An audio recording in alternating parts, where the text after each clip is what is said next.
اللهم صل على محمد وآل محمد.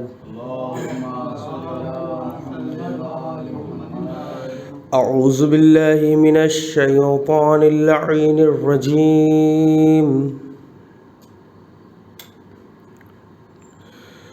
بسم الله الرحمن الرحيم.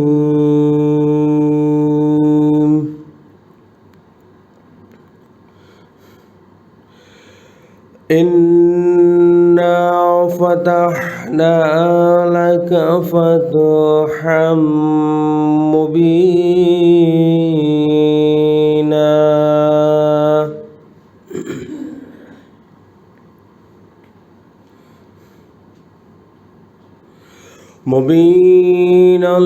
ليغفر لك الله ما تقدم من ذنبك وما تأخر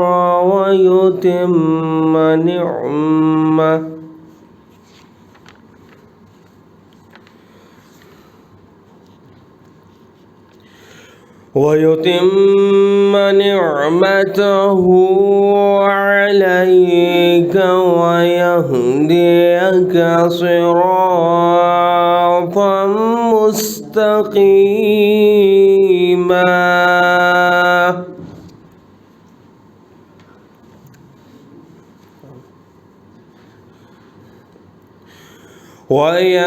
وينصرك الله نصرا عزيزا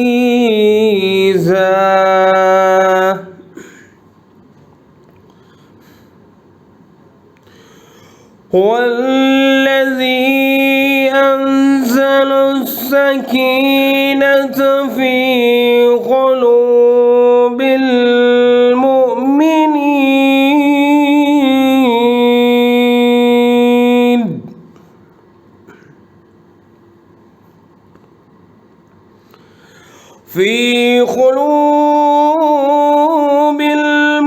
المؤمنين ليزدادوا إيمانا مع إيمانهم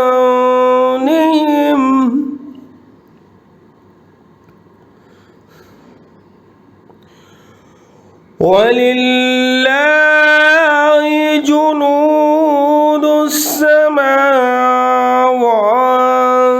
والأرض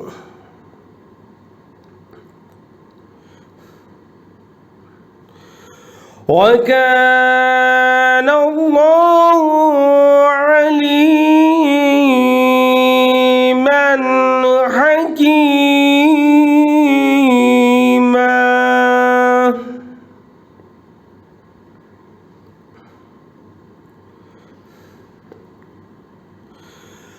ليدخل المؤمنين والمؤمنات جنات تجري من تحتها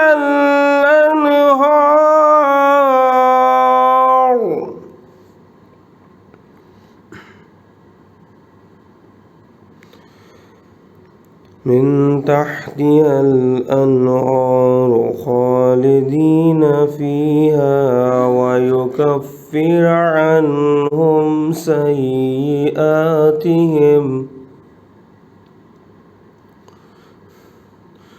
وكان ذلك عند الله فوزا عظيما.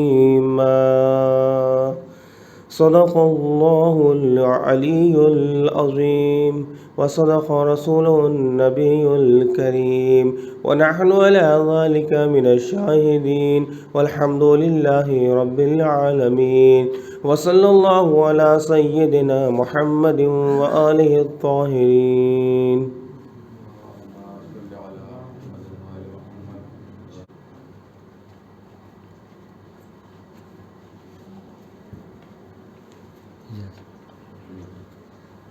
ایک نعرہ صلوات.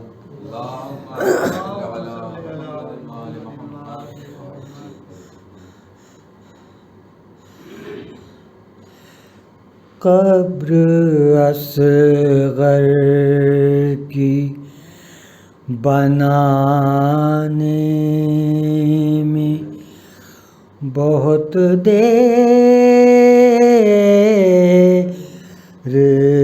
لگی، قبر اصغر کی بنانے میں بہت دیر لگی۔ شے کو ایک چاند چھپانے میں بہت دیر لگی، ہائے قبر اصغر کی بنانے میں بہت دیر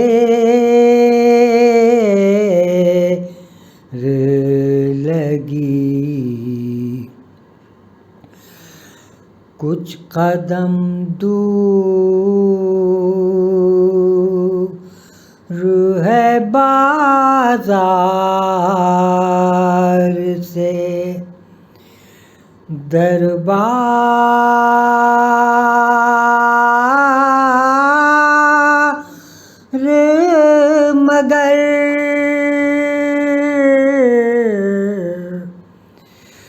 کچھ قدم دور ہے بازار سے دربار،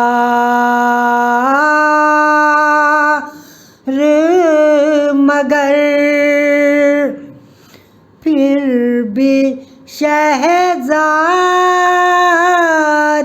کو آنے میں بہت دیر لگی، سے اٹھایا لیکن شے نے ہر لاش کو جلدی سے اٹھایا، لیکن لاش اکبر کی اٹھانے میں بہت دیر لگی، ہائے قبر اصغر کی بنانے میں بہت دیر لگی۔ ٹکڑے چنتے ہوئے قاسم کے، کہا مولا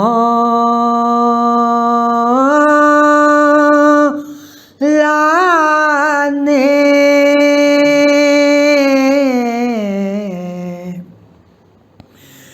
ٹکڑے چنتے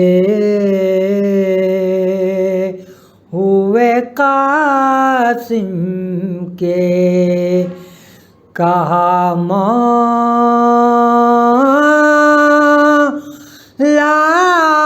نے ہائے افسوس کے آنے میں بہت دیر لگی، ہائے قبر اصغر کی بنانے میں بہت دیر لگی، ہائے اس قدر پیاس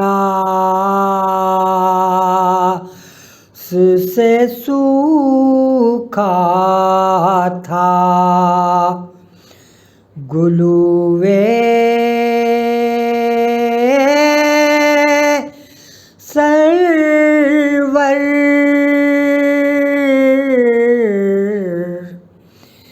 اس قدر پیاس سے سوکھا تھا گلوے سرور، شمر کو تیغ چلانے میں بہت دیر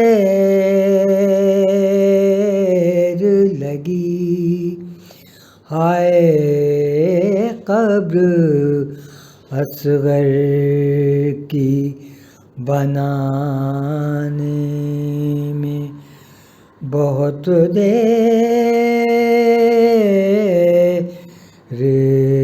لگی، کربلا جا کے تکلم نے یہی پوچھا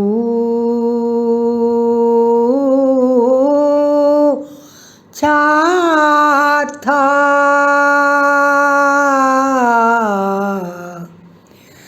کربلا جا کے تکلم نے یہی پوچھا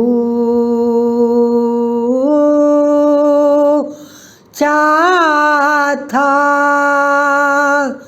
مجھ کو سرکار بلانے میں بہت دیر لگی، ہائے قبر اصغر کی بنانے میں بہت دیر لگی، شہ کو ایک چاند چھپانے میں بہت دیر لگی، ہائے قبر اصغر کی بنانے میں بہت دیر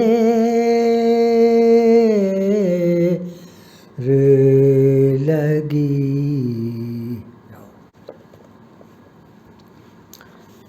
فاتحہ۔ بسم اللہ الرحمن الرحیم، الحمد للہ رب العالمین،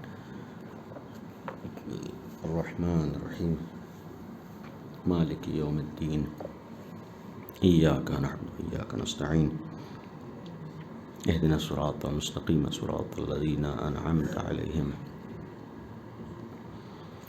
غیر المغضوب علیہم ولا الضالین۔ اعوذ باللہ السمیع العلیم من الشیطان الرجیم، بسم اللہ الرحمن الرحیم، الحمد للہ رب العالمین، والصلاة والسلام علی اشرف الانبیاء والمرسلین، خاتم النبیین رحمۃ للعالمین، ابی القاسم محمد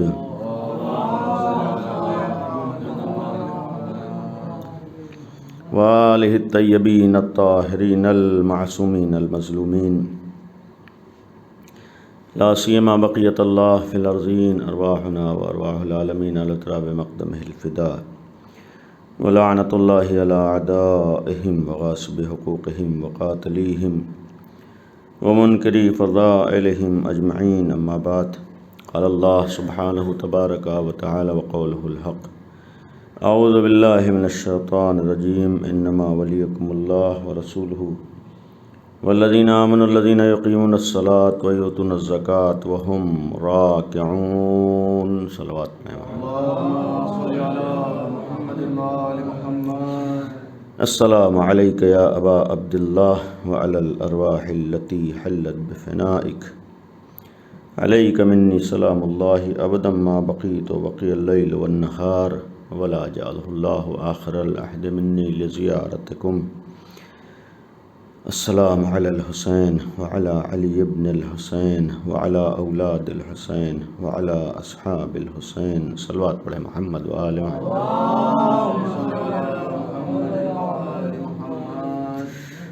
فضائل اہل بیت قرآن کی روشنی میں اس ذیل میں جو آپ کے سامنے سلسلہ گفتگو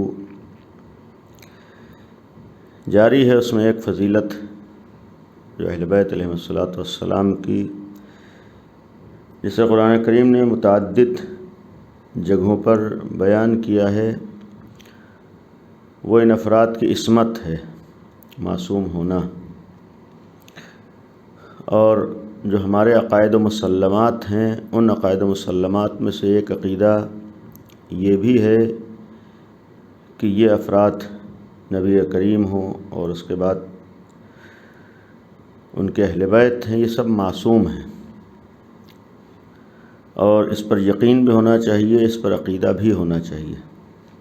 یعنی اسی لیے میں نے کہا کہ ہمارے ہاں مسلمات میں سے ہیں کہ یہ افراد اللہ نے انہیں عصمت عطا کی ہے، اللہ نے انہیں معصوم بنایا ہے، اور قرآن نے جگہ جگہ ان کی عصمت کا اعلان بھی کیا ہے۔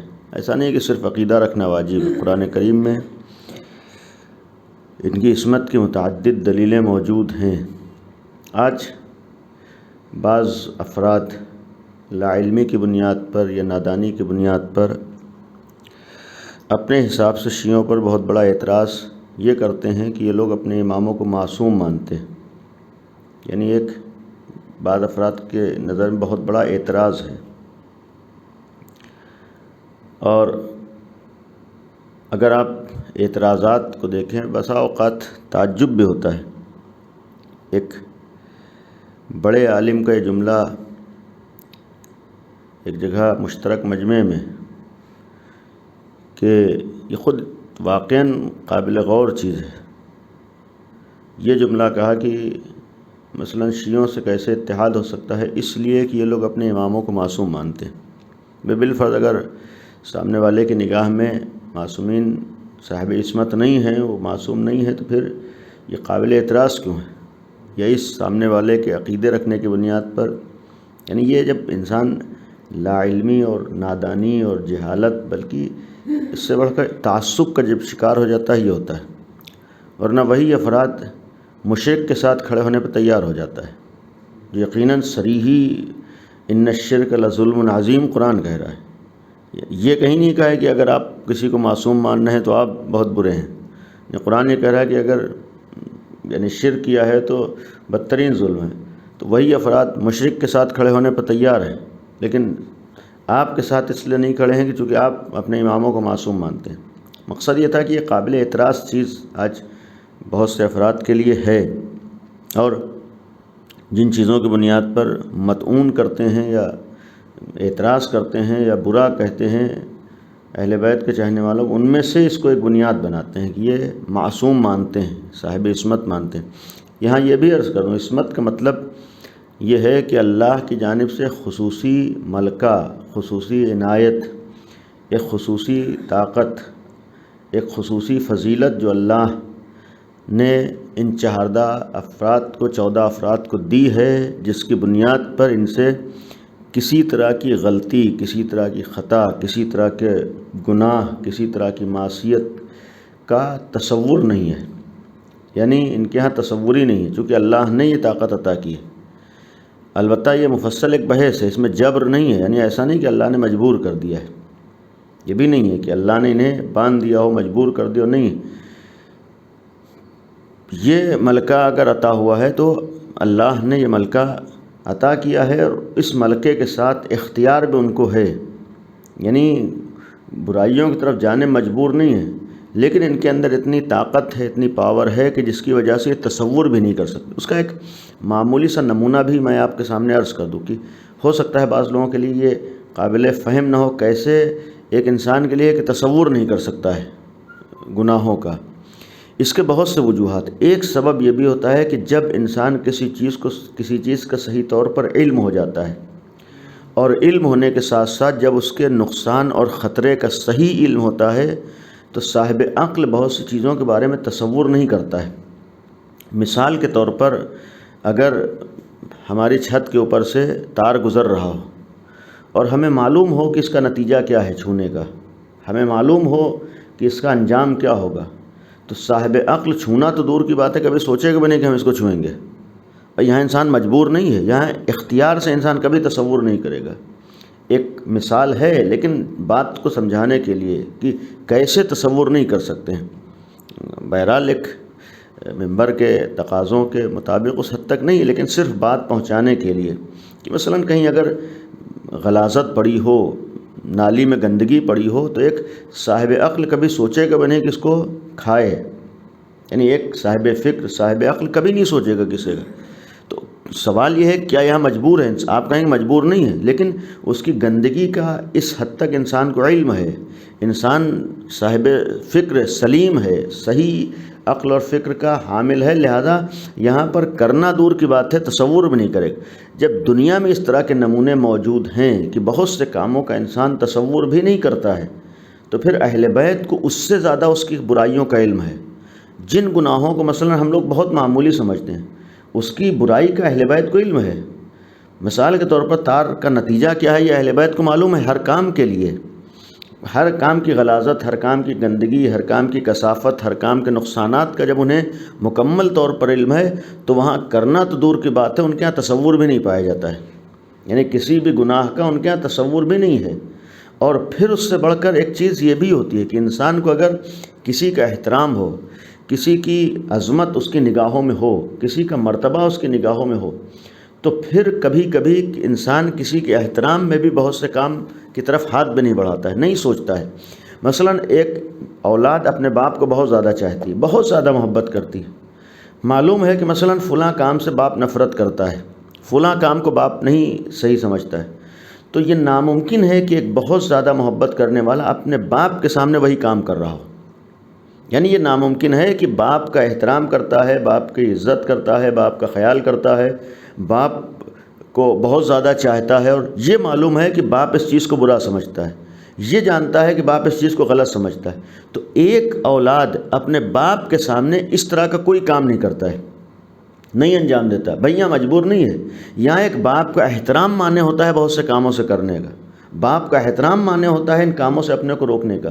تو اگر ایک عام انسان اپنے باپ کے سامنے بہت سے کاموں سے اپنے کو بچا سکتا ہے، ایسے کاموں سے جس سے باپ راضی نہ ہو، تو جب اہل بیت کو اللہ کے بارے میں اتنا علم ہے کہ اللہ ہمیں دیکھ رہا ہے، ہر وقت وہ اپنے کو محضر خدا میں یقین رکھتے ہیں، جانتے ہیں، جب انہیں یقین ہے کہ اللہ دیکھ رہا ہے، اللہ کی عظمت کا بھی انہیں احساس ہے، اللہ کے مرتبے کا بھی احساس ہے، اور یہ بھی معلوم ہے کہ اللہ اس سے ناراض ہے، اللہ اس کو ناپسند کرتا ہے، اللہ نے اسے منع کیا ہے، تو نہیں ہو سکتا ہے کہ اہل بیت جیسے افراد اللہ کے سامنے ہو کر اپنے کو ایسے کاموں کی طرف لے جا رہے ہیں۔ اور پھر جہاں یہ یقین ہو، جو بات کی ہے کہ انسان تصور نہیں کر سکتا ہے، اگر ایک انسان کو یہ معلوم ہو جائے، جبکہ اہل بیت کو یقین ہے کہ اللہ خالی ظاہر کو نہیں جانتا ہے، بلکہ جگہ جگہ قرآن نے یہ کہہ بھی دیا ہے کہ ہم تمہارے باطن کو بھی جانتے ہیں، ہم تمہاری نیتوں سے بھی آگاہ ہیں، ہم تمہارے نفس سے بھی آگاہ ہیں، تمہاری سوچ اور فکر سے بھی آزاد ہیں۔ اگر ایک انسان کو یہ پتہ چل جائے کہ جس اللہ کی عظمتوں کے ہم قائل ہیں وہ خالی ہمارے ظاہر کو نہیں دیکھ رہا ہے، بلکہ ہماری نیت سے بھی آگاہ ہے، ہماری سوچ سے بھی آگاہ ہے، ہماری فکر سے بھی آگاہ ہے، تو وہ کبھی نیت میں بھی اللہ کی مخالفت کی فکر نہیں کرے گا۔ تو اہل بیت کا معاملہ یہ تھا کہ اتنا اللہ سے نزدیک تھے، اتنا قریب تھے، لہذا ان کے یہاں کبھی گناہ کا تصور بھی نہیں پایا گیا ہے۔ البتہ اگر بات آئی تو یہاں اہل بیت تو 14 معصومین کا مرتبہ تو بہت بلند ہے. اس گھرانے کے بعض افراد ایسے ہیں جنہوں نے اپنے کو وہاں تک پہنچایا ہے کہ وہ معصوم کہلائے ہیں. یعنی یہ خود اس بات کی دلیل ہے کہ جب اس گھرانے میں آنے کے بعد، اس در سے وابستہ ہونے کے بعد، ایک وہ انسان جو اللہ نے جسے عصمت نہیں عطا کی ہے، جب وہ اپنے کو عصمت کے درجے تک پہنچا سکتا ہے، یعنی عمل کے اعتبار سے اپنے کو وہاں پہنچا سکتا ہے کہ زندگی میں گناہ کا تصور نہ کرے، تو پھر اہل بیت کے لیے یقیناً قابل تصور، قابل امکان ہے. یہاں پر میں نے جو اہل بیت کے لیے مثال عرض کی ہے کہ اہل بیت کبھی انہوں نے زندگی میں گناہ کا تصور نہیں کیا. ایک اور مثال عرض کر دوں بات کو سمجھانے کے لیے، یعنی قابل تصور ہے ایک مسلمان جو لوگ اعتراض کرتے ہیں، اگر واقعاً اس کے اندر ایمان ہے، واقعاً وہ مسلمان ہے اور اسلام کے ساتھ ساتھ اسے مثلاً کعبے کی عظمت کا احساس ہے، مکے کی اہمیت اور عظمت کا اسے علم ہے، احساس ہے، کعبے کے مرتبے کو جانتا ہے، کعبے کی اہمیت کو جانتا ہے. آپ انصاف سے بتائیے، ایک غیرت دار مسلمان، ایک صاحب ایمان مسلمان، ایک نیک مسلمان، ایک اللہ کو ماننے والا مسلمان، ایک کعبے کے احترام کا قائل مسلمان، میں مسلمانوں کے لیے ایک سوال عرض کر رہا ہوں کہ کیا ایک مسلمان جو ایمان اور اسلام رکھتا ہے وہ کعبے کے سامنے کھڑے ہو کر کسی طرح کا گناہ کرنے پہ تیار ہوگا؟ یعنی ایک عام مسلمان جو کعبے کا احترام جانتا ہے، اس کے اندر ایمان و غیرت ہے، کیا وہ کعبے کے سامنے کھڑے ہو کر گناہ کرے گا؟ آپ یہ کہیں گے نہیں، وہاں گناہ کرنا دور کی بات ہے، وہاں پہنچ کے گناہ کا تصور بھی نہیں کرے گا. یعنی وہاں پر پہنچنے کے بعد گناہ کا تصور بھی نہیں کرے گا. آپ یہ کہہ رہے ہیں کہ ایک عام مسلمان جب کعبے کے سامنے پہنچ جاتا ہے، وہاں گناہ کرنا تو دور کی بات ہے، گناہ کا تصور میں نہیں کرتا ہے. تو یہ تو اہل بیت صرف کعبے ہی میں اللہ کو نہیں مانتے ہیں. اہل بیت کا عقیدہ یہ نہیں ہے کہ اللہ کعبے میں بیٹھا ہے. اہل بیت تو کعبے سے زیادہ ہر جگہ اللہ کا یقین رکھتے ہیں. اہل بیت کو یقین ہے کہ اللہ ہر جگہ موجود ہے، اللہ ہماری رگے جاں سے بھی نزدیک ہے، اللہ کی نگاہوں میں پوری کائنات ہے. تو اگر ایک عام مسلمان، ایک معمولی ایمان رکھنے والا مسلمان کعبے جیسی جگہ پر جا کر اپنے کو گناہوں سے بچاتا ہی نہیں ہے بلکہ وہاں تصور بھی نہیں کرتا ہے، تو یقین ہے کہ اہل بیت جیسے صاحبان ایمان دنیا میں رہنے کے بعد گناہ تو دور کی بات ہے، ان کے یہاں گناہ کا تصور بھی نہیں ہے. ایک صلوات پڑھ دیں محمد و آل محمد. تو ایک معاملہ ہمارے سامنے، اور اسی لیے قرآن کی جو ایک صریحی آیت ہے، ہم لوگ اکثر اس آیت کو مختلف مواقع پر پڑھتے بھی ہیں، جو معصومین کی عصمت کو اور معصومین کے ان افراد کے معصوم ہونے کا صریحی طور پر، واضح طور پر اعلان کر رہی ہے. وہ آیت ہے آیت تطہیر، جو ہم لوگ حدیث قصہ کے ذہن میں پڑھتے ہیں. اس آیت تطہیر کا نتیجہ ہی یہ ہے کہ جن افراد کے شان میں یہ آیت نازل ہوئی وہ معصوم ہیں.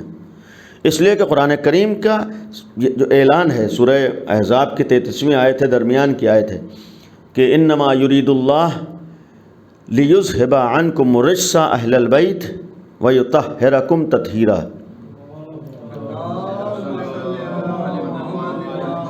کہ اللہ کا ارادہ ہے، اللہ کا ارادہ ہے اے اہل بیت رسالت تمہیں ہر طرح کے رجس سے دور رکھے. اہل بیت اللہ کا ارادہ ہے کہ تم سے ہر طرح کے رجس سے دور رکھے. اور یہ معلوم رہے، پہلی چیز ہے کہ اللہ کا ارادہ اور ہمارا ارادہ ایک جیسا نہیں ہے. ہم لوگ ارادہ کرتے ہیں تو ارادہ کرنے کے بعد ضروری نہیں کہ وہ کام انجام دیں. کبھی ہم ارادہ کر کے اس کام کو انجام دے پاتے ہیں، کبھی نہیں انجام دیتے ہیں یا انجام نہیں دے پاتے ہیں. یہ ہمارے ساتھ ہوتا ہے، لیکن ہمارا ارادہ اور اللہ کا ارادہ ایک جیسا نہیں ہے. خود قرآن کریم نے سورہ یاسین میں کہا ہے کہ انما اراد اللہ ان یکون لہ کن فیکون. اللہ کا ارادہ ایسا نہیں ہے کہ سوچے پھر ارادہ بنائے پھر ایک کام کے مقدمات فراہم کر اس کے بعد اسے انجام دے. قرآن یہ کہہ رہا ہے کہ اللہ جب کسی چیز کا ارادہ کرتا ہے تو صرف وہ کن کہتا ہے، وہ چیز ہو جاتی ہے. یعنی وہاں وہ ارادے کے بعد محتاج نہیں ہوتا ہے کسی چیز کا، نہ وقت کا محتاج ہے، نہ ٹائم کا محتاج ہے، نہ شرائط کا. اللہ کے اختیار میں سب کچھ ہے. یعنی اللہ کا ارادہ یہ ہے کہ اللہ نے ارادہ کیا اور وہ کام انجام پا گیا. یہاں قرآن کریم یہ کہہ رہا ہے کہ انما یرید اللہ، اللہ کا یہ ارادہ ہے کہ تم سے رزق کو دور کر رکھے. اگر اللہ نے یہ کہہ دیا کہ ہمارا ارادہ ہے تو ایسا نہیں کہ کبھی یہ کام انجام پائے گا. ادھر ارادہ خدا ہوا، ادھر یہ عمل انجام پا گیا. یعنی اگر قرآن نے کہا کہ تم سے رزق کو دور رکھے، اب گویا ہمیشہ دور رہے گا. اور دوسری چیز ہے کہ اب یہ بحث اپنی جگہ پر وہ مسلسل ہم لوگ مجالس میں سنتے رہتے ہیں کہ اہل بیت سے مراد کیا ہے. اس کے لیے صرف ایک قرآن کی آیت ہی کی روشنی میں، کل میں نے اشارہ کیا تھا، بہترین قرآن کی آیات سے نتیجہ نکالنے کا ذریعہ خود قرآنی آیات ہیں. یعنی سب سے پہلا تفسیر کا جو ذریعہ ہے وہ قرآن ہے. یعنی ہم بجائے اس کے کہ کسی آیت کے معنی اور مفاہیم کو طے کرنے کے لیے ادھر ادھر جائیں، سب سے پہلا راستہ ہے کہ خود قرآن میں تلاش کریں کہ اس آیت کی تفسیر دوسری آیات میں کیا ہے، اس آیت کا مطلب دوسری آیات میں کیا ہے.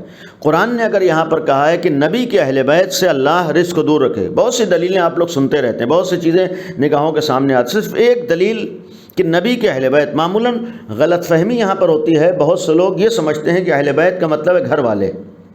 اب ظاہر سی بات ہے گھر والوں میں سب سے پہلے انسان کی شریک حیات آتی ہے، گھر والوں میں اولاد بعد میں آتی ہے، بچے بعد میں آتے ہیں، دوسرے بعد میں. اسی بنیاد پر، یعنی اس اپنی سوچ کی بنیاد پر، اس اپنے سماج میں طریقے کی بنیاد پر بعض لوگوں کا دعویٰ ہے کہ اہل بیت سے مراد مثلا فلاں بھی ہیں، فلاں بھی ہیں، سب ہیں.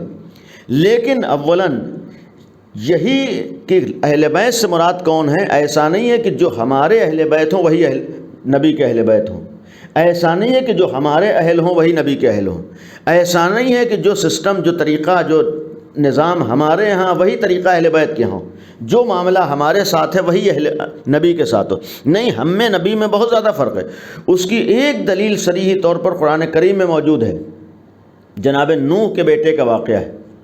جس وقت جناب نوح کا بیٹا اپنے باپ کی بات نہیں مانی ہے، باپ کی مخالفت کی ہے، اور باپ کی مخالفت کرنے کے بعد جب طوفان نوح آنا شروع ہوا ہے، قرآن میں واقعہ موجود ہے، جب طوفان نوح آنے لگا تو اس نے کہا تھا کہ ہم آپ کی کشتی پر سوار نہیں ہوں گے. جناب نوح نے بہت کہا لیکن نہیں مانا. آخر میں وہ پہاڑ پہ چڑھ گیا. جناب نوح پکارتے رہے، نہیں آیا.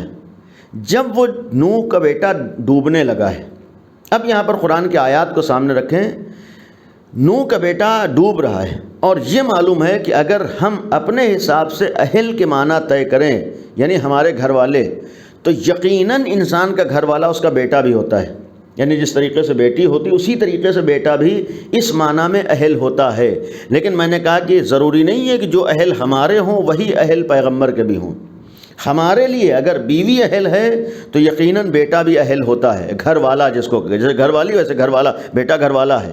اہل بیت میں بیٹا بھی آتا ہے. قرآن کیا کہہ رہا ہے کہ جس وقت وہ بیٹا ڈوبنے لگا تو جناب نوح نے شاید اسی معاملے کو طے کرنے کے لیے بھی، اہل بیت کے معنی کو بتانے کے لیے بھی اللہ کی بارگاہ میں دعا کی تھی. وہ دعا آج بھی قرآن کی آیات کی شکل میں موجود ہے. رب ان ابنی من اہلی، خدایا میرا بیٹا میرے اہل میں سے ہے. یعنی یہ جملہ بھی کہا ہے کہ رب ان ابنی من اہلی، خدایا میرا بیٹا میرے اہل میں سے، اس لیے کہ بیٹا اہل ہوتا ہے.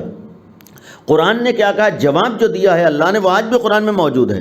جس وقت جناب نوح یہ کہتے ہیں کہ رب ان ابنی من اہلی، خدایا میرا بیٹا میرے اہل میں سے ہے، تو قرآن نے یہ نہیں کہا کہ تمہارا بیٹا نہیں ہے، قرآن نے نہیں کہا کہ تمہاری اولاد نہیں، قرآن نے نہیں کہا کہ تمہارا ابن نہیں ہے، بلکہ قرآن نے جو جواب دیا ہے آج قرآن میں موجود ہے. نوح یہ کہہ رہے ہیں کہ میرے اہل میں سے، اس لیے کہ بیٹا اہل میں ہوتا ہے. قرآن جواب یہ دیتا تھا انہ لیس من اہلک، یہ تمہارے اہل میں نہیں ہے. بھائی اولاد ہے اور بیٹا ہے، قرآن صاف صاف کہہ رہا ہے کہ انہ لیس من اہلک، یہ تمہارے اہل میں نہیں ہے. قرآن نے یہ نہیں کہا کہ تمہارا بیٹا نہیں، بیٹا ہوگا، بیٹا ہے یقیناً، بیٹے کے ہونے کے باوجود بھی یہ تمہارے اہل میں نہیں ہے.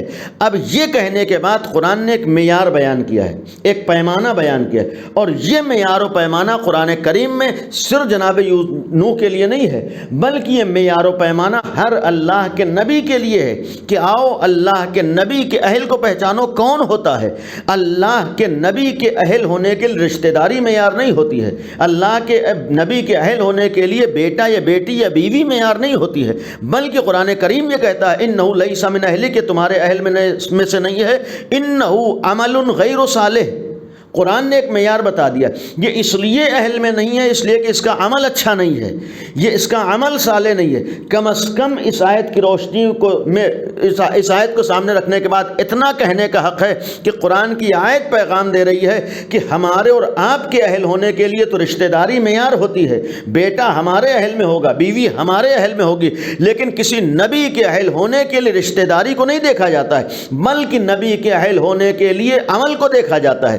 اگر عمل اچھا نہ ہو تو چاہے بیٹا ہو اسے بھی اہلیت سے خارج کر دیا جاتا ہے، اگر بیٹی ہو اسے بھی اہلیت سے خارج کر دیا جاتا ہے، اگر بیوی ہو وہ بھی اہلیت سے خارج ہو جاتی ہے۔ لیکن اگر عمل صالح ہو اور وہ فارس کا رہنے والا سلمان ہو، وہ بھی نبی کی زبان مبارک پر یہ جملہ آ کر انہو لیسم انہو من اہلی، یہ میرے اہل میں سے ہے، یہ پیغمبر کا جملہ اس بات کی دلیل ہے کہ پیغمبر کے ہاں ہرگز رشتہ داری معیار نہیں ہے بلکہ عمل معیار ہے۔ اب یہ نہ دیکھو کہ نبی کا اہل کون گھر والا ہے، بلکہ یہ دیکھو کس کا عمل اچھا ہے۔ جس کا عمل صالح ہوگا وہ نبی کا اہل بیت ہوگا، جس کا عمل اچھا نہ ہو چاہے کوئی بھی رشتہ ہو اللہ کے نبی کا اہل نہیں ہو سکتا۔ صلوات پڑھے محمد و آل محمد۔ یعنی پہلی چیز ہے کہ خود قرآن کہہ رہا ہے کہ اگر انما یرید اللہ لیذھب عنکم الرجس اہل البیت، کہ اہل بیت اللہ کا ارادہ ہے کہ تم سے ہر رزق کو دور رکھے، تو اہل بیت سے مراد صرف و صرف اس وقت پنجتن پاک ہیں۔ اور صرف یہی ایک عقلی دلیل نہیں ہے بلکہ احادیث معصومین، آج آپ اہل سنت کی کتابوں میں دیکھیں بہت سی حدیثیں آج بھی اہل سنت کی کتابوں موجود ہیں کہ جہاں پر یہ لکھا ہے کہ اس آیت کا مصداق صرف پنجتن پاک تھے۔ یعنی اس آیت کا مصداق جس میں اللہ نے معصوم ہونے کا اعلان کیا ہے، جہاں عصمت کا اعلان کیا وہاں صرف پنجتن پاک تھے، دوسرے افراد نہیں تھے۔ تو آیات کے ساتھ احادیث بھی موجود ہیں۔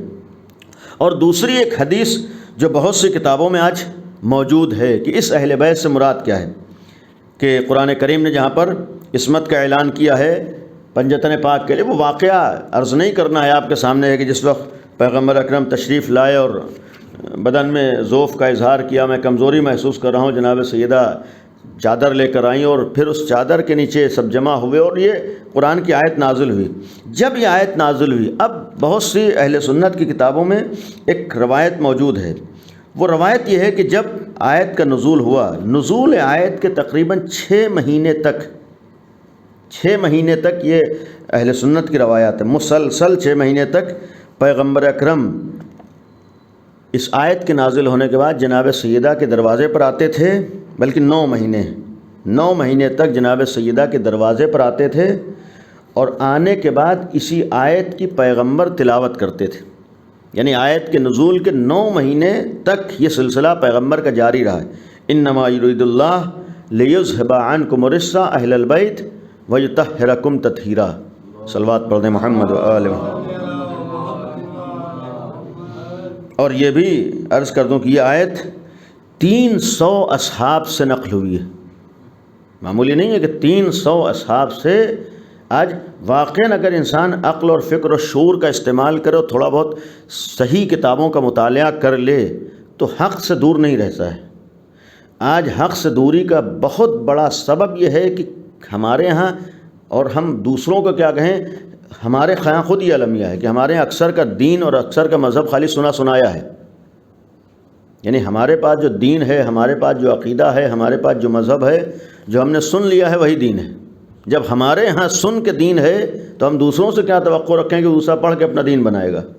جب ہم بھی سن کے دین بنا رہے ہیں، ہم بھی سن کے عقیدہ بنا رہے ہیں، دنیا میں ہر ایک سنی کے دین و عقیدہ بناتا ہے، پہلے ہم اپنا مزاج بنائیں۔ ہمارے ہاں یہ کوشش ہو کہ جو ہمارے عقائد ہیں ہم خود پڑھیں، ہم خود کتابوں کو دیکھیں، ہم خود مطالعہ کریں۔ آج یہ شاید ہر مومن کی ذمہ داری ہو۔ بہرحال نوجوان ہیں، ایک چھٹے امام جعفر صادق علیہ السلام، امام کی ایک حدیث ہے، میں کسی نوجوان اپنے لیے کہے، اپنے چاہنے والوں کے، اگر میں کسی نوجوان کو دیکھ لوں کہ وہ دین کی جستجو میں نہیں لگا ہے، دین کی معلومات کی اسے فکر نہیں ہے، دین حاصل کرنے کا اسے کوئی احساس نہیں ہے، اگر میں کسی نوجوان کو دیکھ لوں تو میں اس کے ساتھ سختی سے پیش آؤں گا۔ یعنی مفہوم ہے حدیث کا، میں اس کی تنبیہ کروں گا، میں اس کے ساتھ سختی سے پیش آؤں۔ یہ چھٹے امام فرما رہے ہیں، یہ اپنے چاہنے والوں، اور صرف اپنے زمانے کے لیے نہیں ہے بلکہ ہر دور کے لیے۔ یہ حدیث اس بات کی دلیل ہے کہ اگر در امام صادق تک آئے ہیں تو ہماری ایک ذمہ داری یہ بھی ہے کہ خود اپنی طرف سے ہم کوشش کریں دین کو پہچاننے کی۔ آج جب موبائل جیسی ایک چیز ہمارے ہاتھ میں ہے، اگر اس سے ہر کام ہم کر سکتے ہیں تو ہم یقیناً دین کو بھی سیکھ سکتے ہیں. اگر ہم سے فالتو چیزیں دیکھ سکتے ہیں تو اپنے مذہب کی معلومات بھی حاصل کر سکتے ہیں. ہم ادھر ادھر نامحرم سے باتیں کر سکتے ہیں تو ساتھ ہی ساتھ ایک عالم سے دینی مسائل بھی معلوم کر سکتے ہیں. یعنی ایسا نہیں ہے کہ پابندی ہے. آج ایک بہت بڑا سوال یا اعتراض لوگوں کے ذہنوں میں یہ ہوتا ہے کہ بھئی موبائل ہم کو برباد کر رہا ہے، موبائل خراب کر رہا ہے، موبائل ٹائم برباد کر رہا ہے. موبائل نے کب ہاتھ ہمارا پکڑا ہے؟ کب اس نے زبردستی کی ہے تم اس سے گناہ ہی کرو؟ کب موبائل نے ہم سے زبردستی کی ہے تم اس سے فلم ہی دیکھو؟ کب موبائل نے ہم سے زبردستی کی ہے کہ تم نامحرم سے خالی باتیں کرو؟ یہ تو ہم خود اپنے حساب سے کرتے ہیں. اگر اس کے اندر برائیاں ہیں، اگر اس کے اندر گناہ ہیں تو اس کے اندر اچھے کام بھی تو ہیں. اگر اس کے اندر غلط چیزیں ہیں تو اس کے اندر اچھی چیزیں بھی تو ہیں. یہ تو ہم کو فیصلہ کرنا ہوتا ہے کہ ہم اس سے غلط کام کریں گے، اس سے ہم گناہ کریں گے، اس سے اپنی زندگی برباد کریں گے، اس سے اپنا ٹائم برباد کریں گے، یا اسی کے ذریعے سے ہم دیندار بنیں گے، اسی کے ذریعے سے ہم امام حسین کو پہچانیں گے، اسی کے ذریعے سے ہم اہل بیت سے نزدیک ہوں. یہ تو فیصلہ خود ہم کو کرنا ہے. اگر آج اللہ نے ہمارے ساتھ یہ احسان کیا ہے کہ ایسی نعمت ہمیں دے دی ہے تو اب نعمت کا شکریہ غلط کاموں میں استعمال نہیں ہوتا ہے. اگر ایسے وسائل ہم تک پہنچ چکے ہیں کہ جس کے ذریعے سے ہم ہر چیز تک پہنچ سکتے ہیں تو ہماری کوشش یہ ہونا چاہیے کہ اس سے اچھی چیزوں کو حاصل کریں، بری چیزوں کی طرف نہ جائیں. اور پھر یہ یقین ہے کہ اگر ہم ان اماموں کے ماننے والے ہیں جن کا ایک بہت بڑا امتیاز ان کی عصمت تھی، ان کا معصوم ہونا تھا، تو پھر یہ نہیں ہو سکتا ہے کہ ہم ان کے دروازے پر آ کر ہماری زندگی میں گناہ پائے جائیں. اگر غیروں کے ہاں گناہ پائے جاتے ہوں، اگر غیروں کے ہاں عصمت معصیت پائی جاتی ہو، اگر دوسرے لوگ گناہوں کی طرف جا رہے ہوں تو پھر یہ قابل تعجب نہیں ہے، اس لیے کہ انہوں نے اپنا رہبر، اپنا امام ان کو مانا ہے جو معصوم نہیں تھے، جن کے ہاں گناہ پائے جاتے تھے. اگر گنہگاروں کو ماننے والا گناہ کر رہا ہو یہ قابل تعجب نہیں ہوتا ہے. ہاں، قابل تعجب اس کے لیے ہوتا ہے جو عصمت رکھنے والے اماموں پر عقیدہ رکھتا ہو اور اس کے بعد اس کے قدم گناہوں کی طرف جا رہے ہوں. ہمارے کتنی آیات ہیں، ختم کر رہا ہوں. آج ہمارے ہاں یہی آیت نہیں ہے عصمت کے سلسلے میں. ایک اور آیت، جب قرآن کی بات ہے، فضیلت اہل بیت کی بات ہے، ایک تو آیت تطہیر ہے جس نے صاف صاف اعلان کیا ہے کہ اللہ کا ارادہ ہے اہل بیت سے ہر طرح کی رزق کو دور رکھے. اولاً یہاں بھی رزق سے مراد ہر طرح کی گندگی، ہر طرح کی کثافت، ہر طرح کی برائی، ہر طرح کا گناہ، ہر طرح کا رزق مراد ہے. یعنی اہل بیت علیہ الصلوۃ والسلام تک کسی بھی طرح کی گناہ نہیں آ سکتا ہے. ایک اور آیت قرآن کریم کے جو معصومین کے، ان افراد کے معصوم ہونے کی دلیل ہے، وہ ہے قرآن کہہ رہا ہے کہ اطیعوا اللہ و اطیعوا الرسول و اولی الامر منکم. یعنی اللہ کی اطاعت کرو، رسول کی اطاعت کرو اور اولی الامر کی اطاعت کرو. بظاہر اطاعت کا حکم ہے، لیکن یہاں پر اس آیت سے مراد عصمت بھی ہے. کس طریقے سے عصمت ہے؟ مثلاً اگر کوئی کہے کہ سامنے والے کی ہر بات مانو، تو اگر کوئی انسان کسی کے لیے کہے کہ اس کی ہر بات مانو تو اسی وقت کہے گا کہ جب اسے اطمینان ہو کہ غلط بات نہیں بتائے گا. آپ کسی سے کہیں کہ فلاں کے ساتھ آپ چلے جائیے، آپ ایسے ہی شخص سے کہیے گا کہ فلاں کے ساتھ چلے جائے جس کے بارے میں اطمینان ہو، اعتماد ہو کہ یہ راستہ نہیں بھٹکے گا، یہ غلط راستے پر نہیں جائے گا. تو جب آپ کسی سے اگر کہہ رہے ہیں کہ فلاں کی بات مانو، فلاں کے پیچھے چلو، ایسے ہی کے لیے کہیں گے جس سے غلطی نہ ہو، تو اللہ اگر ہم سے کہہ رہا ہے کہ اہل بیت کی ہر بات مانو، اہل بیت کی ہر عمل میں پیروی کرو، اہل بیت جو کہیں اس کے اوپر عمل کرو، تو یہ نہیں ہو سکتا ہے کہ اللہ کسی ایسے کے پیروی کا ہمیں حکم دے رہا ہو جس سے غلطی کا امکان پایا جا رہا ہو. نہیں، اگر اللہ ہم سے کہے کہ اس کی ہر بات مانو تو اس کا مطلب ہے یقین کرنا پڑے گا کہ اللہ نے یہ بھی اعلان کیا ہے کہ جن کی بات، ہر بات ماننے کا ہم نے حکم دیا ہے، ان سے غلطی نہیں ہو سکتی ہے، ان سے خطا نہیں ہو سکتی ہے، ان سے معصیت نہیں ہو سکتی ہے، ان سے گناہ نہیں ہو سکتا ہے. اس لیے کہ اگر ان سے گناہ ہو جائے اور قرآن کہہ رہا ہے کہ ان کی ہر بات مانو، ان کو اپنے لیے آئیڈیل بناؤ، ان کو اپنے لیے نمونہ عمل بناؤ، تو پھر اگر گناہگار ہوگا تو پھر گناہ میں بھی ہمیں آئیڈیل بنانا پڑے گا. اور یہ نہیں ہو سکتا، یہ مزاج قرآن کے خلاف ہے کہ کسی کی گناہ میں ہم پیروی کر رہے ہوں.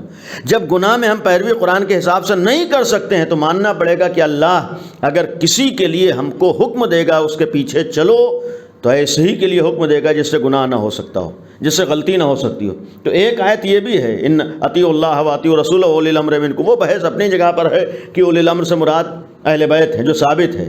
یہاں پر حوالے کے طور پر عرض کر دوں، اہل سنت کے ایک بہت بڑے عالم ہیں فخر رازی، ان کی ایک تفسیر ہے اہل سنت میں بہت مشہور ہے. اس وقت علمی تفسیروں میں سب سے اہم تفسیر ہے تفسیر کبیر. عالم ہیں فخر رازی. بہت بڑے عالم ہیں، یعنی ایک علمی شخصیت ہے، لیکن اہل بیت کو نہیں مانتے ہیں. بہت سی جگہوں پر اہل بیت کے اوپر اعتراضات بھی کیے ہیں، یعنی عالم ہونے کے بعد بھی اہل بیت کے مرتبے کے قائل ہیں. لیکن انہوں نے خود اس آیت کے ذیل میں اطیعوا اللہ و اطیعوا الرسول واولی الامر منکم کے ذیل میں انہوں نے خود لکھا ہے کہ اس آیت سے مراد وہی ہو سکتا ہے جو معصوم ہو.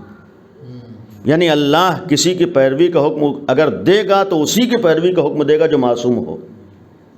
یعنی خود انہوں نے لکھا ہے کہ اس آیت سے ماننا پڑے گا کہ اگر معصوم نہ ہو اس کی پیروی کا مطلقاً حکم نہیں دیا جا سکتا، ہر بات میں اس کی بات ماننے کا حکم نہیں. اللہ اگر حکم دے رہا ہے تو اس کا مطلب وہ معصوم ہے. البتہ یہ بھی ایک انسان کے لیے قابل افسوس ہوتا ہے کہ یہاں تک آنے کے بعد کہ اس سے مراد عصمت ہے. آگے انہوں نے ایک جملہ یہ بھی لکھا ہے کہ چونکہ کوئی معصوم نہیں ہے لہذا غیر معصوم کی بات بھی مانی جا سکتی ہے. یہ بھی یعنی اس سے مراد معصوم ہیں اور اللہ نے معصوم کی بات ماننے کا حکم دیا ہے. بھائی سوال یہ، اگر ہم یہ کہیں کہ معصوم نہیں تو اللہ پہ اعتراض ہوگا بھائی اگر حکم کیوں دے رہا ہے جب معصوم کوئی نہیں ہے.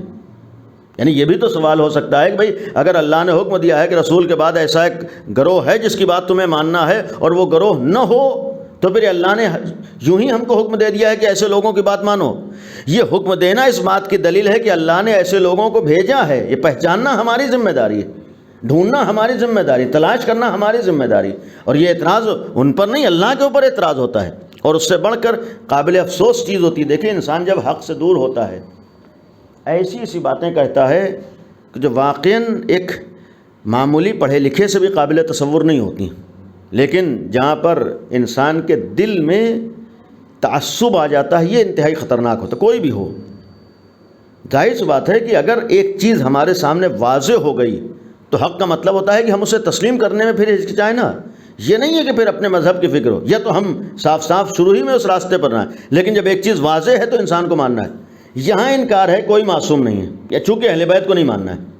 اس کے بعد بڑھ کر یہ کہا کہ قرآن حکم دے رہا ہے کہ معصوم کی بات مانو. چونکہ کوئی معصوم نہیں ہے لہٰذا جو اہل حل و عقد ہیں، یعنی صاحب فکر ہیں، صاحب عقل ہیں، پڑھے لکھے لوگ ہیں، ان کی جماعت کی آپ اگر پیروی کریں تو یہ اولی الامر کی پیروی ہو جائے گی. یعنی یہ قابل غور ہے. یعنی مثال کے طور پر ایک اچھا آدمی نہیں مل رہا ہے تو 10 بروں کی آپ پیروی کر لیں وہ اچھے کی پیروی ہو جائے گی. بھائی سوال یہ ہے کہ اگر ایک صحیح آدمی کی پیروی کا ہمیں حکم دیا گیا ہے، 10 نہیں 1000 غلط آدمی آ جائیں تو غلط مل کے کبھی صحیح نہیں ہو جاتا ہے. بھائی 10 نہیں 100 نہیں 1000 نہیں لاکھ آپ غلط جمع کر دیجئے تو لاکھ آدمی غلط ہیں، لاکھ آدمی گنہگار ہیں، تو یہ ہو ہی نہیں سکتا لاکھ گنہگاروں کو اکٹھا کر دیے تو خود بخود مجموعہ صحیح ہو جائے گا. نہیں، اگر لاکھ برے ہیں لاکھ غلط ہیں تو پھر وہ اچھے نہیں ہو جاتے ہیں. آپ کہیں کہ آپ کو بینا کے پیچھے چلنا ہے جس کی آنکھیں ہوں، ہم یہ کہیں کہ کوئی آنکھوں والا نہیں مل رہا ہے تو ہم 1000 نابینا کو اکٹھا کر لیں اور ہم اپنے لیے راستہ تلاش کر لیں. بھائی 1000 نہیں لاکھ نابینا بھی آپ جمع کر لیجئے، لاکھ نابینا کے جمع ہونے سے بینا نہیں ہو جائے گا. لاکھ اندھوں کو جمع کر لیجئے تو آنکھ والا کوئی نہیں بن جائے گا. تو لاکھ گنہگاروں کو جمع کر لیجئے کوئی معصوم نہیں بن جاتا ہے. یعنی لاکھ گنہگاروں کو جمع کر کے عصمت نہیں لائی جا سکتی.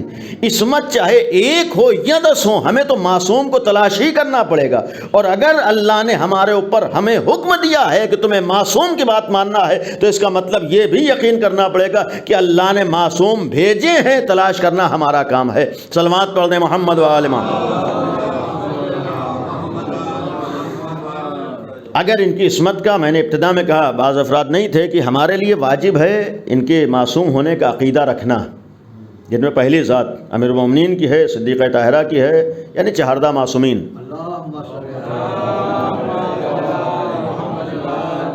البتہ یہ ایک مفصل موضوع ہے. ہمارا عقیدہ معصوم کے سلسلے میں انبیاء بھی معصوم ہیں، یعنی انبیاء سے بھی خطا نہیں ہو سکتی چونکہ اللہ کے نمائندے ہیں. یہ بعض وقت بعض لوگوں کو اب یہ لا علمی ہوتی ہے، نادانی ہوتی ہے. بعض افراد انبیاء کے اوپر بھی انگلی اٹھاتے ہیں. یہ بعض وقت ہمارے ہاں یہ ہوتا ہے کہ بسا اوقات اہل بیت کی فضیلت بیان کرنے میں یہ توجہ نہیں دیتے ہیں کہ انبیاء کی عصمت پہ آنچ آ رہی ہے. یعنی فضائل اہل بیت بیان کرنا اپنی جگہ مسلم ہے، صحیح ہے، لیکن اہل بیت کے فضیلت بیان کرنے کا مطلب یہ نہیں ہے کہ ہم کسی نبی کو گنہگار ثابت کر لیں، یہ غلط راستہ ہے۔ بعض اشعار میں شاید آپ نے سنا ہو، بعض تقریروں میں سنا ہو، مثلا جناب آدم گنہگار نہیں تھے، کوئی بھی نبی گنہگار نہیں تھا، اس لیے کہ اللہ کا جو نمائندہ ہوتا ہے، اللہ اپنے نمائندے کو گنہگار نہیں بناتا ہے، اللہ ایسے ہی کو اپنی طرف سے نمائندہ بناتا ہے جو معصوم ہو۔ تو اس لیے ایک عقیدہ 14 معصومین کے علاوہ انبیاء معصوم ہیں، ملائکہ معصوم ہیں، لیکن ان تمام معصوموں میں جو مرتبہ 14 کا ہے وہ بقیہ کا نہیں ہے، یعنی ایک خاص عصمت اللہ نے 14 معصومین کو عطا کی ہے۔ اس عصمت تک نہ تو انبیاء پہنچ سکتے ہیں نہ ملائکہ پہنچ سکتے ہیں۔ اسی لیے ہمارے ہاں بہرحال وقت نہیں ہے، ہمارے ہاں انبیاء کے سلسلے میں یہ بھی ہے کہ انبیاء سے ترک اولا ہو سکتا ہے، لیکن اہل بیت سے 14 معصومین سے ترک اولا بھی نہیں ہو۔ ترک اولا کا مطلب ہوتا ہے کہ ایک اچھا کام ہونا چاہیے وہ انسان نہ کرے۔ ترک اولا کا مطلب یہ غلط فہمی نہ ہو، گناہ ہے۔ ترک اولا کا مطلب ہے مثلاً ہمارے لیے بہتر ہے، اولا ہے کہ ہم جا کے مسجد میں نماز پڑھیں، اگر ہم مسجد میں چھوڑ کر اپنے گھر میں نماز پڑھیں تو اسے ترک اولا کہتے ہیں، یعنی ایک اولا کو آدمی ترک کر دے۔ تو ترک اولا کا مطلب گناہ نہیں ہے، ہمارے لیے بہتر ہے کہ مثلاً ہم گھر میں جماعت سے نماز پڑھیں بالفرض، جماعت سے اگر ہمارے نماز اولا ہے، بہتر ہے، اور ہم فرادہ پڑھ لیں، تو اگر ہم نے فرادہ نماز پڑھ لی، اکیلے نماز پڑھے، تو کیا گناہ کیا ہے؟ نہیں، گناہ نہیں کیا، ہم نے ایک اولا کو ترک کیا ہے۔ تو ترک اولا کا مطلب ہوتا ہے کہ ایک اچھا کام ہونا چاہیے جسے نہ کرے تو ہرگز یہ گناہ نہیں کہلاتا ہے۔ انبیاء کرام سے ترک اولا تو ہوا ہے، لیکن اس ترک اولا سے کسی کو غلط فہمی نہ ہو کہ انبیاء گنہگار ہوتے ہیں یا انبیاء سے کوئی گناہ، ہرگز ان سے کوئی گناہ نہیں ہوا ہے۔ اور یہ عقیدہ رکھنا بھی ضروری ہے کہ وہ معصوم ہیں، تو انبیاء بھی معصوم ہیں، ملائکہ بھی معصوم ہیں۔ اس کے ساتھ ساتھ ہمارے یہاں اہل بیت کے گھرانے میں بھی بعض افراد عمل کے اعتبار سے معصوم ہیں، مثلا جناب زینب ہیں، جناب عباس ہیں، معصوم قم ہیں، جناب علی اکبر ہیں۔ ان لوگوں کی عصمت وہ والی عصمت نہیں ہے، اولاً یہ بعض لوگوں کو 14 15واں کوئی تصور نہیں ہو سکتا ہے، ان لوگوں کی عصمت اس کے بعد ہے، یعنی یہ اپنے عمل کے اعتبار سے معصوم ہیں، یعنی چادر کسا میں نہیں آئے ہیں۔ جناب زینب اسی گھر میں موجود ہیں لیکن کسا کے اندر نہیں آئیں، اس کا مطلب اس قصہ میں آنے کا مطلب ایک خاص عصمت ہے جو صرف انہی 14 معصومین کو دی گئی ہے۔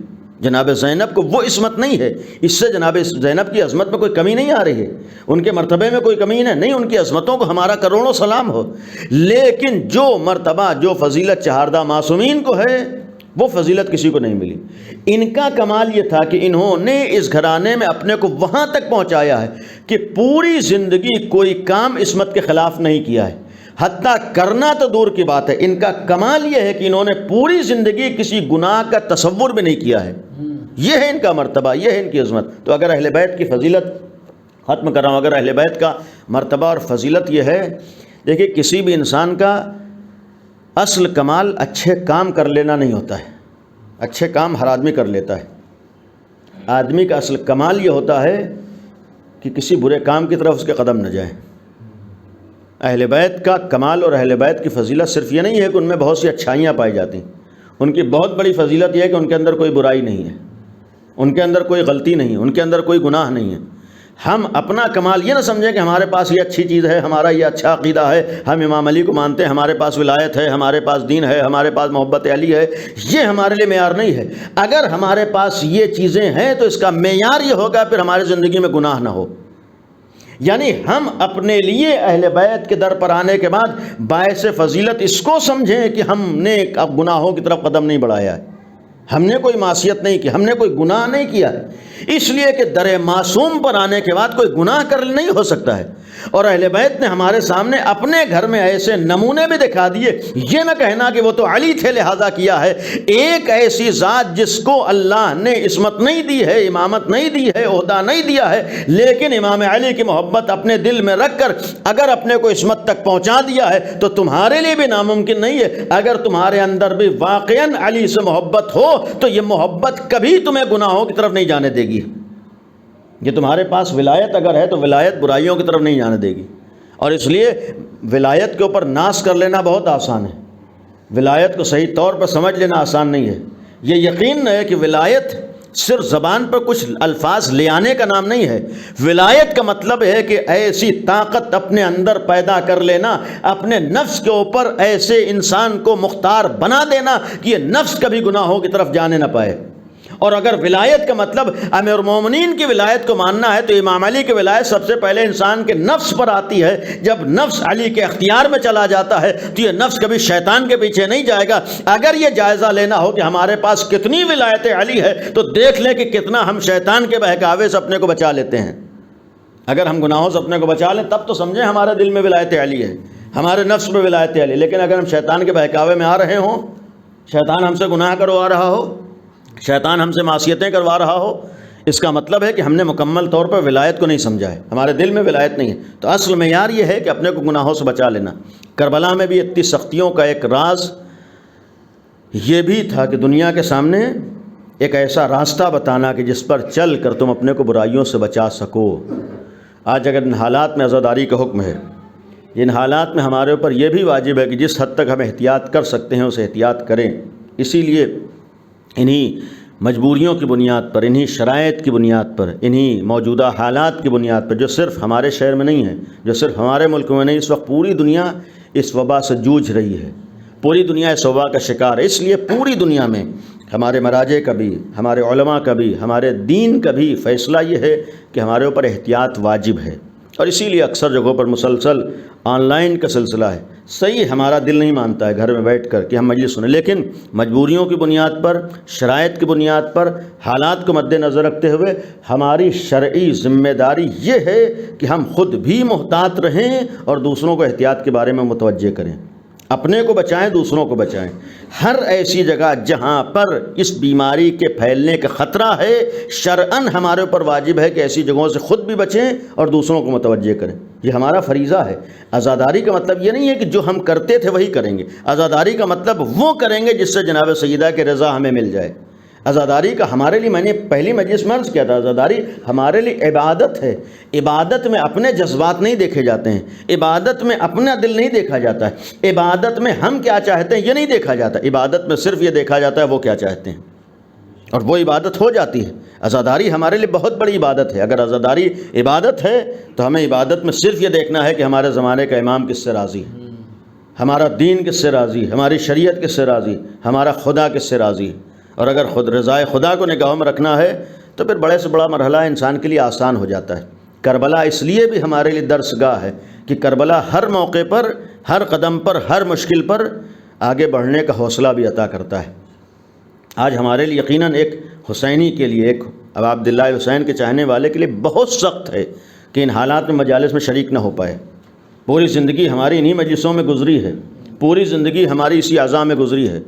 سخت ہوتا ہے کہ ہمیں موقع نہ ملے کسی مجلس میں شریک، لیکن اس سختی کو بھی ہمیں برداشت کرنا ہے کربلا کو نگاہوں میں رکھ کر، اس لیے کہ ہمیں یہ نگاہوں میں رکھنا ہے کہ ہمیں مرضی اہل بیت پر عمل کرنا ہے، ہمیں مرضی معبود پر عمل کرنا ہے۔ لہٰذا ان سختیوں میں، الہانات میں ہمیں حالات کو بھی نگاہوں میں رکھنا ہے، اور جہاں آخری بات عرض کر، جہاں مخالفت میں بھی کوششیں ہو رہی ہوں تو ہمارا ایک کمال یہ بھی ہونا چاہیے، کوشش یہ ہونا چاہیے کہ کہیں کسی مخالف اعضاء کو ہمارے عمل سے موقع بھی نہ ملنے پائے۔ یہ اصل ایک کوشش ہماری ہونا چاہیے کہ کسی بھی ایسے انسان کو جو مخالف اعضاء ہے اس کو ہمارے عمل سے موقع نہ ملے، اس لیے کہ عزادار اکیلے ہم نہیں ہیں، پوری دنیا میں عزادار ہیں۔ عزاداری خالی ہمارے گھر میں نہیں ہے، ہر اہل بیت کے چاہنے والے کے گھر میں عزاداری، ہمارے شہر میں نہیں بلکہ ہر شہر میں۔ ہمیں وہ کام کرنا ہے کہ جس کی وجہ سے ایسا نہ ہو کہ ہماری وجہ سے کہیں اور اثر ظاہر ہو رہا ہو، نہیں، ہمیں خود بھی احتیاط کرنا ہے، ہمیں خود بھی حفاظت کرنا ہے اور دوسروں کو پیغام دینا ہے۔ کربلا میں جو آج آپ کہتے ہیں ناقابل برداشت ہے، کربلا میں اسی لیے ایک ہمیں نگاہوں میں رکھنا ہے، ایسے ایسے امتحانات سے گزرے ہیں جہاں تصور نہیں کیا جا سکتا ہے۔ حسین ابن علی کتنے پیاسے تھے، یہ امتحان آسان نہیں ہے۔ آج 7ویں محرم شروع ہو گئی، آج تصور کیجئے کہ خیام حسینی سے التش التش، ہائے پیاس کی آوازیں بلند ہو رہی تھیں۔ اس عراق کی گرمی، صحرا کی گرمی، جہاں پر یہ ہے کہ اگر زمین پر دانہ ڈال دیا جائے تو بھن جاتا تھا، ایک تعبیر ہے، اس کا مطلب بہت شدید گرمی ہوتی تھی۔ اتنی سخت اور شدید گرمی میں آج ہم لوگ اے سی میں رہتے ہیں، آج ہم لوگ کولر میں رہتے ہیں، آج ہم لوگ پنکھے کے نیچے رہتے ہیں۔ تب بھی گرمیوں میں جب بہت زیادہ گرمی ہو جائے کچھ گھنٹے ہم پیاس نہیں برداشت کر پاتے ہیں.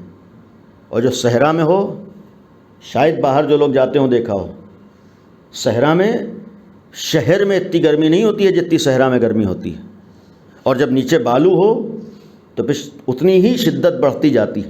اور اگر ہمیں چھت کے نیچے رہنا پڑے تو گرمی اور ہوتی ہے، اور اگر کسی ٹینٹ و خیمے میں رہنا پڑے تو گرمی، وہاں خیمے لگے ہوئے. اب آپ تصور کیجئے خیموں میں اس شدید گرمی میں بڑے خالی نہیں ہیں، چھوٹے چھوٹے بچے ہیں، ہر گھنٹے پہ انسان پیاسا ہوگا. ایسے میں اگر یہ ہوتا ہے کہ 3 دن پانی نہیں ہے، کتنا سخت مرحلہ ہے، کتنی بڑی منزل ہے.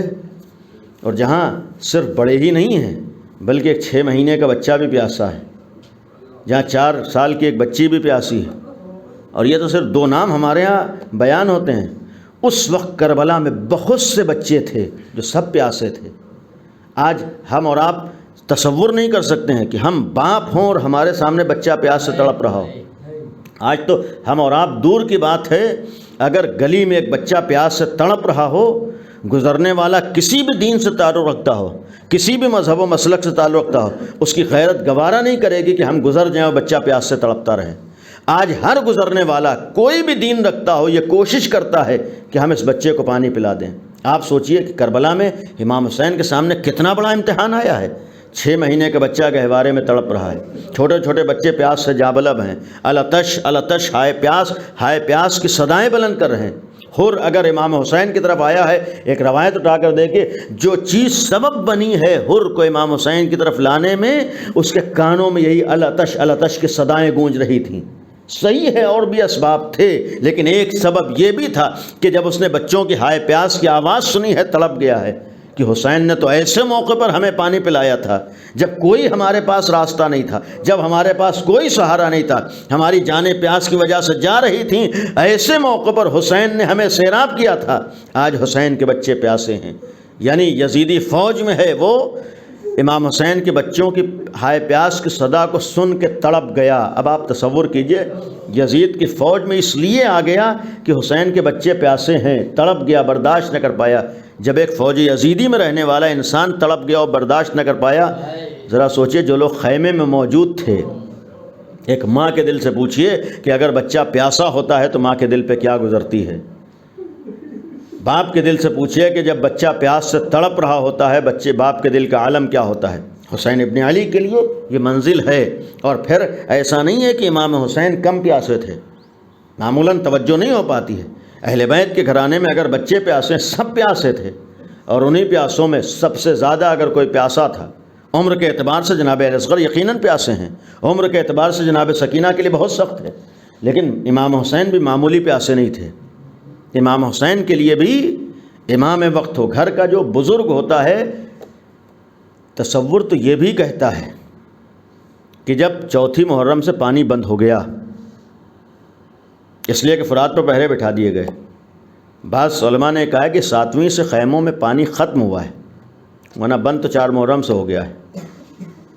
یعنی 7ویں محرم سے خیموں میں پانی ختم ہو گیا ہے. اب آپ انصاف سے بتائیے، گھر میں اگر پانی اتنا ہو کہ اب نہیں معلوم ہے کہ بعد میں ملے گا نہیں ملے گا، اور گھر میں بچے بھی ہوتے ہیں تو بڑے احتیاط زیادہ کرتے ہیں کہ بچوں کے لیے پانی رہ جائے. اس کا مطلب ہے کہ اگر 7ویں سے پانی ختم ہوا ہے، بچے پیاسے ہیں، تو ہمیں نہیں معلوم کہ حسین کب سے پیاسے تھے، ہمیں نہیں معلوم ہے کہ جناب رباب کب سے پیاسی تھی.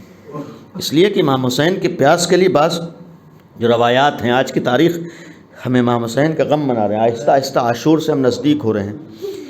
امام حسین کے لیے ملتا ہے جو پیاس کے لیے.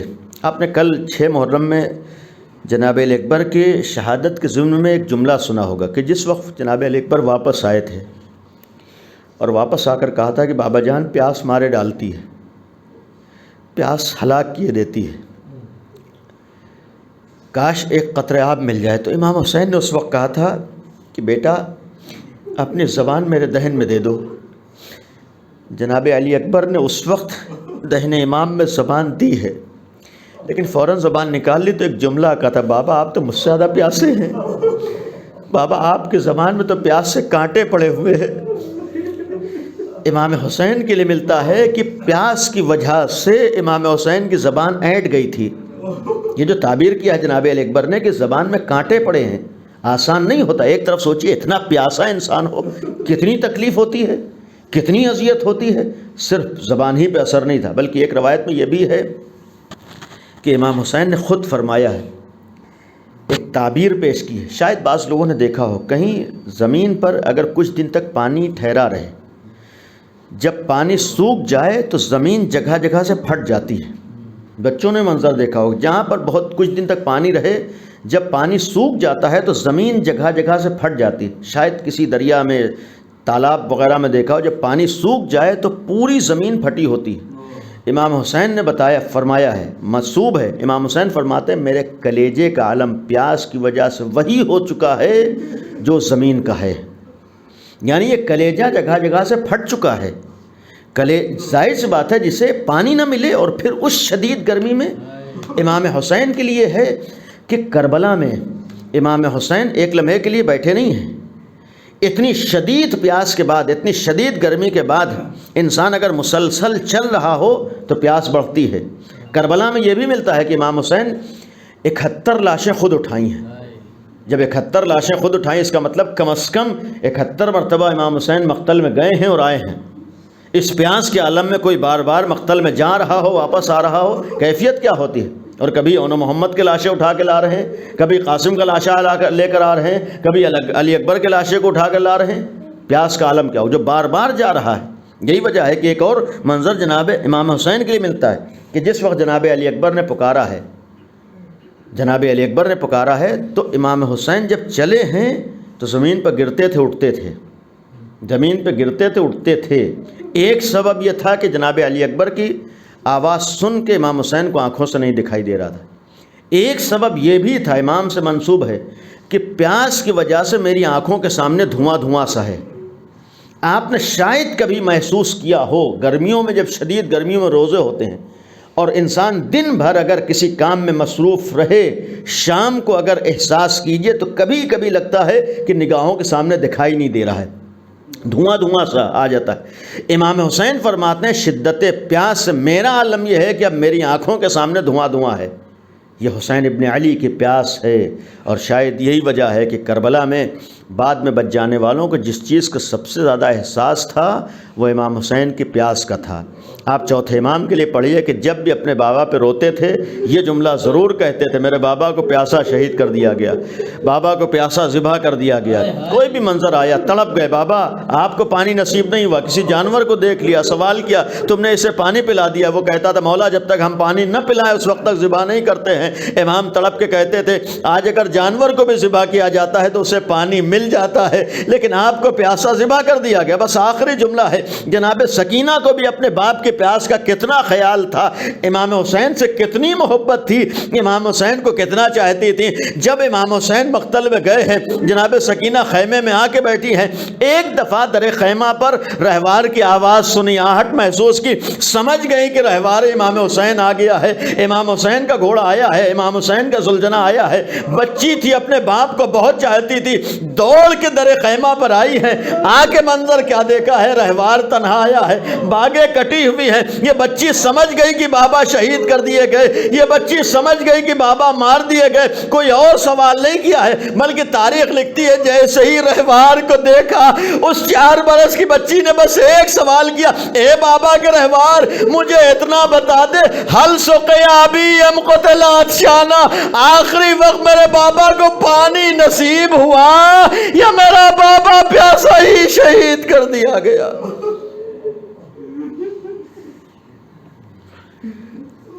اللہ لعنت اللہ علی القوم الظالمین، سيعلم الذين ظلموا أي منقلب ينقلبون. خدایا ہماری اس عبادت کو قبول فرما.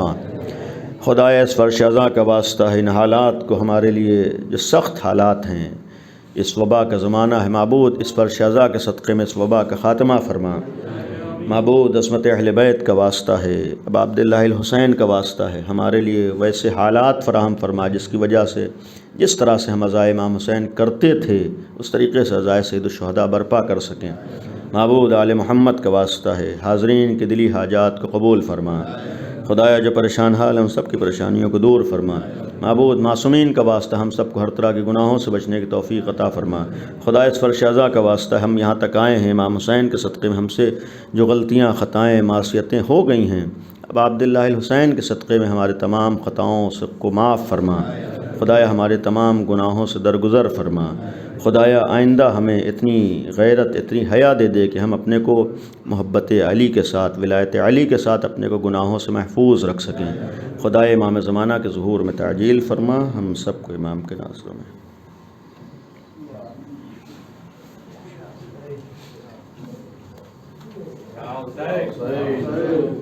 Ya Hussein, Ya Hussein, Ya Hussein, Ya Hussein, Ya Hussein.